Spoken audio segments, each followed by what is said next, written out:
Hello friends, आज हम class 6 का हिंदी मीडियम की प्रश्नावली 4.6 एक्सरसाइज 4.6 करेंगे। इसका फर्स्ट क्वेश्चन है, संकलन आकृति को देखकर लिखिए। हमें इस आकृति को देख के ये जो हमसे पूछा गया है उनके आंसर देने हैं। इंट्रोडक्शन पार्ट अगर आपने इसका देखा होगा तो आपको ये क्वेश्चन इजीली समझ में आ जाएगा। पहला उन्होंने हमसे पूछा है, इस फिगर को देख के हमें बताना है कि जो वृत्त का केंद्र है वो क्या है। केंद्र मतलब बिल्कुल सेंटर पॉइंट। अब इस वृत्त का जो सेंटर पॉइंट है वो है O, ठीक है, जो बिल्कुल बीच में आ रहा है। तो वृत्त का केंद्र क्या है? O है, ठीक है। उसके बाद उन्होंने हमसे पूछा है तीन त्रिज्याएं। त्रिज्या क्या होती है जिसको हम इंग्लिश में रेडियस बोलते हैं। 3 रेडियस हमें इसके अंदर बताने हैं, 3 त्रिज्याएं। त्रिज्या जो है वो हमारे सेंटर पॉइंट से, यानी कि वृत्त का जो केंद्र होता है वहां से लेके वृत्त को जो है वो आपस को एक दूसरे को जोड़ती है। यानी कि ये जो हमारा केंद्र हो गया और ये हमारा वृत्त हो गया, तो इन दोनों को इसने क्या करा? जोड़ दिया। तो ये O से C जो है एक हमारी त्रिज्या है, O से B भी हमारी त्रिज्या है, O से A भी हमारी त्रिज्या है। वो हमारी सेंटर पॉइंट से होके जानी चाहिए और वृत्त तक, यानी कि आधी, ठीक है। O से C, O से B और O से A। तो हम क्या लिखेंगे? O से A, O से B और O से C। ये हमारी हो गई 3 त्रिज्याएं। अब उन्होंने हमसे एक व्यास पूछा है। व्यास क्या होता है? जो पूरा हमारा जो है वृत्त के दोनों भागों को, दोनों पॉइंट्स को आपस में जोड़ता है और सेंटर से होके निकलता है। यानी कि वृत्त का जो एक साइड है उसको दूसरी साइड से ये जोड़ रहा है, दोनों पॉइंट्स को ये जोड़ रहा है और ये बिल्कुल सेंटर से होके निकल रहा है।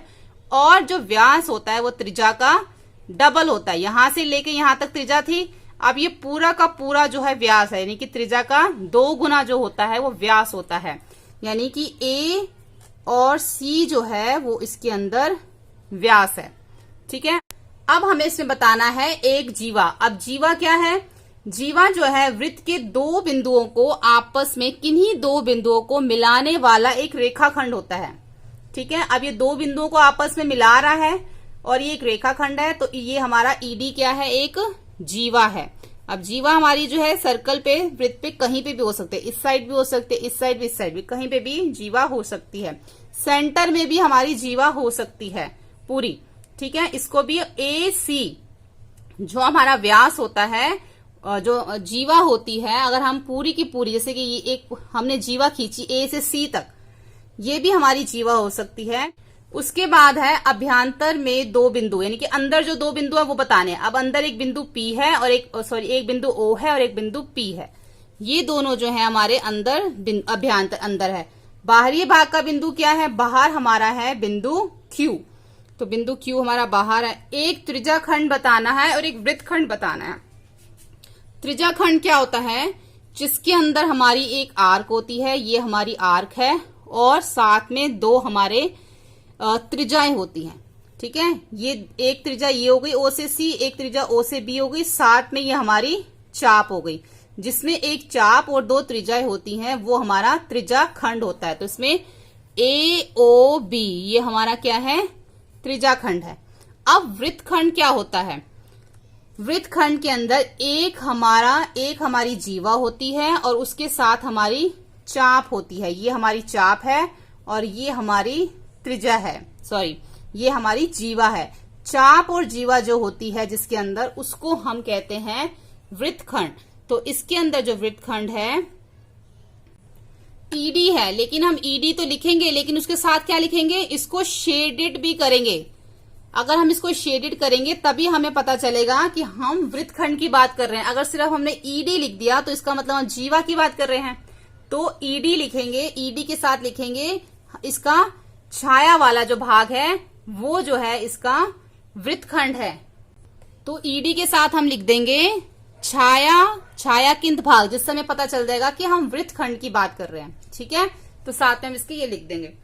उसके बाद प्रश्न 2 देखते हैं, क्या वृत्त का प्रत्येक व्यास उसकी एक जीवा भी होती है? अब यहाँ पे बोला है कि एक वृत्त है, उसका जो व्यास होता है, जैसे मान लो मैंने यहाँ पे ये व्यास बना दिया, ठीक है, इस सेंटर से होके निकल रहा है, तो क्या ये जीवा भी है? हाँ, वृत्त जो है, जो व्यास जो है वो जीवा भी होती है, ठीक है। यानी कि हमने देखा था जीवा क्या होती है, जो वृत्त के किन्हीं दो बिंदुओं को मिलाने वाला जो रेखाखंड होता है उसको हम जीवा कहते हैं।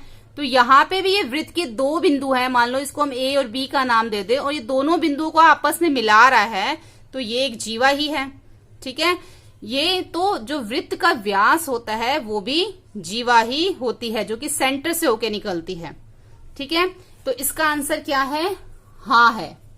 उसके बाद सेकंड है, क्या वृत्त की प्रत्येक जीवा उसका व्यास होता है। अब इन्होंने पहले क्या बोला, जो प्रत्येक व्यास होता है वो जीवा होती है, ये तो हाँ है कि अगर वृत्त में कहीं पे भी व्यास बना हुआ तो उसको हम जीवा कह सकते हैं। अब वो कह रहे हैं क्या प्रत्येक जीवा, मान लो ये यहां पर मैंने एक जीवा बना दी ए और बी, तो क्या ये व्यास है, नहीं।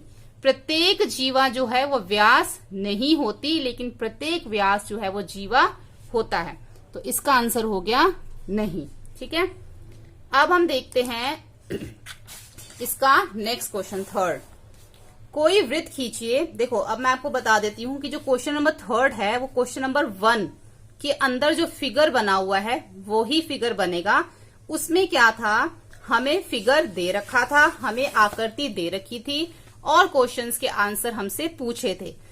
अब हमें इस तरीके से दे रखा है और हमें इसके अंदर आकृति बनानी है। सेम यही वाली आकृति बनेगी क्वेश्चन 3 में।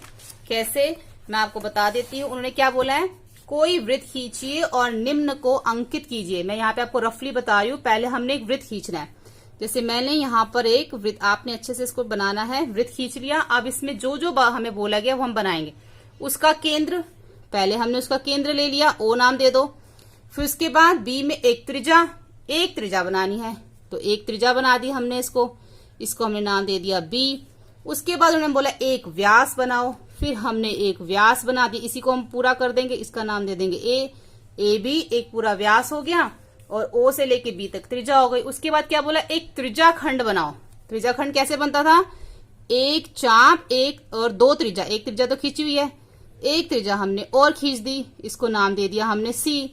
तो ये क्या बन गया हमारा, ये वाला पोर्शन जो है हमारा त्रिज्या खंड बन गया, जिसमें एक चाप और दो त्रिज्या होती है, जैसे अभी आपको मैंने बताया था, त्रिज्या खंड बन गया। अब इसके अंदर एक वृत्त खंड बनाना है। वृत्त खंड कैसे बनता था, एक चाप और उसके साथ एक जीवा, इसको नाम दे दो पी और क्यू। तो ये वाला पार्ट जो है हमारा वृत्त खंड बन गया। उसके बाद उन्होंने हमें बोला है उसके अभ्यंतर में एक बिंदु बनाओ, उसके अभ्यंतर में एक बिंदु और उसके बाहरी भाग में भी एक बिंदु। तो अभ्यंतर में तो एक बिंदु पहले से ही है, उसके बाहरी भाग में बनाना है, तो बाहरी में एक बना दो, क्यू बना दो। उसके बाद एक चाप बोला है, तो चाप तो हमारी इसमें पहले से ही खींची हुई है, चाहे आप इसकी ये चाप मान लो, चाहे आप इसकी ये चाप मान लो, तो वो तो हमने इसके अंदर खींची रखी है। तो पूरा का पूरा जो है हमारा इस तरह से हमारा एक फिगर ये बनेगा, ऐसी आकृति हमारी बनेगी। ठीक है, हमने कोई वृत्त खींचा और उसमें हमने ये सब अंकित कर दिया। ठीक है, प्रश्न 4, सत्य या असत्य बताइए। वृत्त में दो व्यास आवश्यक ही प्रतिच्छेदित करेंगे। अगर एक वृत्त में दो व्यास बने होंगे, एक ऐसे और एक ऐसे मान लो, तो क्या वो प्रतिच्छेद करेंगे? हाँ, बिल्कुल प्रतिच्छेद करेंगे, एक पॉइंट पे आके काटेंगे वो। तो इसका आंसर है हाँ। दूसरा है, वृत्त का केंद्र सदैव उसके अभ्यंतर में स्थित होता है। बिल्कुल सही है, जो वृत्त का केंद्र होता है वो हमेशा वृत्त के अभ्यंतर अंदर की तरफ ही होता है। तो ये भी हमारा हाँ है। ठीक है, तो यहाँ पे जो है हमारी एक्सरसाइज प्रश्नावली कंप्लीट होती है और हमारा जो ये पूरा चैप्टर अध्याय भी 4 जो है कंप्लीट होता है। होपफुली आपको हमारी सभी वीडियोस जो है वो पसंद आई होंगी। वीडियो पसंद आए तो प्लीज आप इसे लाइक, शेयर और सब्सक्राइब करें। Thank you.